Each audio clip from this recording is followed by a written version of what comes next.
We return now to the confrontation between the U.S. and Iran. Earlier, we reported that Iran seized at least one ship in the strategic Strait of Hormuz, roiling the already turbulent waters of the Persian Gulf. As he left the White House this afternoon, the president again had tough words for Tehran. Iran is in big trouble right now. Their economy is crashing. It's coming to a crash. They're trying to bring soldiers back home because they can't pay them. A lot of bad things are happening to them, and it's very easy to straighten out, or it's very easy for us to make it a lot worse. Before Mr. Trump spoke and before news came of the ship's seizures, I sat down with Iran's Foreign Minister Javad Zarif. He was one of the principal negotiators of the 2015 nuclear deal with the U.S. and other world powers, which President Trump pulled out of last year. Now Zarif is one of the public faces of the Islamic Republic's pushback against the United States and its so-called maximum pressure campaign of renewed and increased sanctions aimed at forcing Iran back to the negotiating table. We spoke at the residence of Iran's ambassador to the UN in New York. Minister Zarif, thank you very much for talking with us. Good to be with you again. Let's start with the downing yesterday by the United States of the Iranian drone in the Strait of Hormuz. President Trump says that this was just the latest in a series of provocative and hostile acts by Iran. Is that how you see it? Well, first of all, to the best of our information, we didn't lose any drones yesterday. So it doesn't look like that they shot one of our drones. Maybe they shot one of their drones. The reports that they shot probably somebody else's drones. But provocative, even if it were our drone, we are in our own neighborhood. The U.S. naval vessel is about 6,000 miles away from its shores. So I would ask you, who's being provocative? The Trump administration official line is that the U.S. is not looking for war with Iran. Do you believe that? No, we didn't come to the Gulf of Mexico. They came to the Persian Gulf. Now they have to watch that they should not undermine our sovereignty, our territorial integrity, or our security. And then we won't have a war. You've been saying this week, Mr. Minister, that if the U.S., that Iran may be prepared to change the course of your uranium enrichment. No, we're not. We're not. We have an agreement that we negotiated with the United States. It doesn't matter which government of the United States, because the outside world considers the government sitting in Washington representing the United States. There is a provision in the current agreement that is in 2023, we're supposed to ratify the additional protocol which requires us to put all our facilities under UN inspections for life. That would be permanent. And it would also require the United States to lift its sanctions by Congress permanently. That is a provision that we already negotiated. He wants to do better.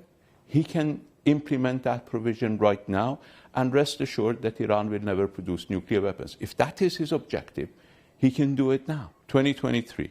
We are prepared to bring that forward. We need to go to our parliament. Our parliament needs to ratify it. We could bring it forward so that President Trump could make history by making sure that the relations between the two countries would change forever. So, but there's no indication right now that President Trump will do that. Because the motto is, what's mine is mine, what's yours is negotiable. That won't work. But my point is, there's no indication right now that President Trump is inclined to do that, unless you have information that we don't have right now. You see, I'm not interested in what he is inclined to do. I'm interested in what the United States must do as a responsible player in the international scene. I'm sure President Trump wants to leave a legacy of a law-abiding country, not a country that breaks treaties. Mr. Minister, even Americans who believe with you that the Trump administration was wrong to withdraw from the 2015 agreement ask, why is Iran enriching uranium beyond the caps? Why does Iran need to do this? We don't need to do that. We have a provision in the agreement that if one side does not fulfill its obligations, the other side may, within the agreement, reduce its commitments. If the United States and if the Europeans don't fulfill their obligations, then we have a right. That's a remedy. Because, you know, the nuclear deal was not based on trust. The nuclear deal was based on total mistrust. We did not trust the other side. The other side did not trust us. Let's be fair. But the American people look at Iran, they hear President Trump saying this is the world's greatest threat right now, your country. They hear that you are enriching uranium, you're on the way to nuclear weapons.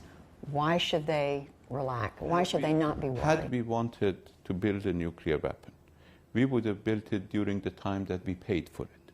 From 2005 till 2013, we actually paid many times in international isolation, in international pressure, in sanctions. But if he says we are the greatest threat to the United States and to international peace, just ask him who is bombing Yemen, who is imprisoning the Prime Minister of Lebanon. So if you want to look for malign behavior, if you want to look for a threat, you look at Saudi Arabia. You mentioned Yemen. Clearly that terrible war has been going on for years. The Saudis are involved. The Houthi rebels have a connection clearly with Iran. We now know that the UAE, the United Arab Emirates, are withdrawing most of their forces. Could this be a moment for some sort of breakthrough there? Well, we've had many moments to end the war in Yemen. Saudis unfortunately believe that they could win this war militarily within weeks. We can end it now. It just takes one cognitive transformation. This war cannot be won militarily. I mean, we have diplomatic relations with the UAE, so we're prepared to meet them. We're prepared to meet the Saudis. We can meet any time. It just requires an acceptance of the reality that we all need to provide our own security regionally, and we cannot purchase security from outside. And what does that mean practically? Practically means that we need to work together rather than work against each other. And could this be a moment for that to happen? It can, and I certainly pray for it. Is there some tangible evidence that Not yet.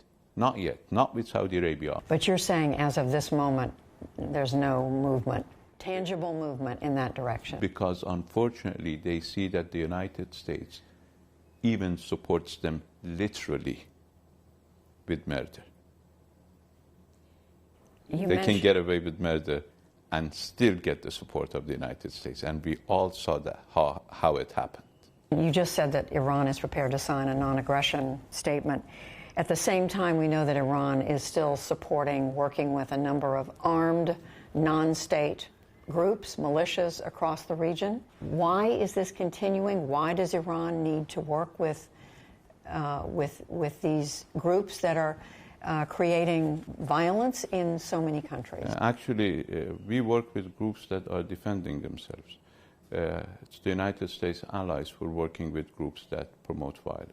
We work with people, support people, as everybody should, who are defending their territorial integrity, who are fighting occupation, who are fighting foreign aggression. Two other things I want to ask you about. One is Syria. Why is Iran still supporting the Syrian regime, which has killed its own people, used chemical weapons on it? We have said time and again that we are in Syria cooperating against ISIS. The decision about who should rule Syria is not ours, is not yours. That decision is solely a decision that should be made by the people of Syria. The United States wanted to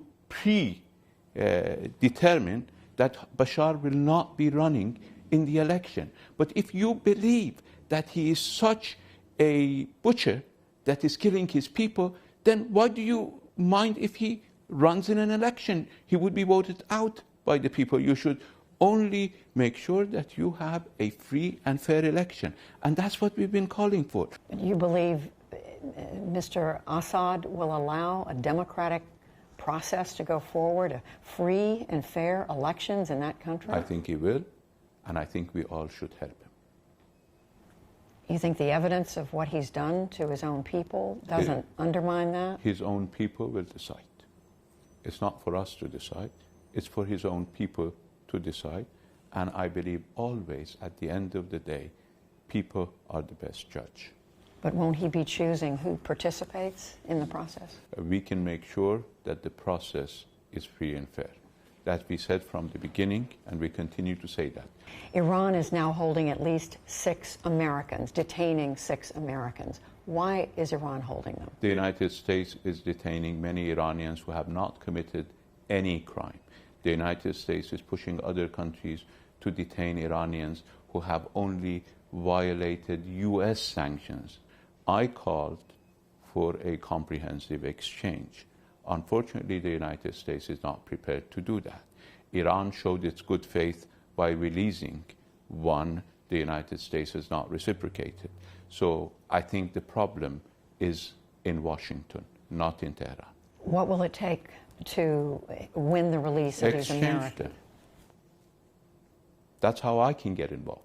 Because I cannot get involved if it's just a one-sided situation, because our judiciary is independent and they will make their own decision.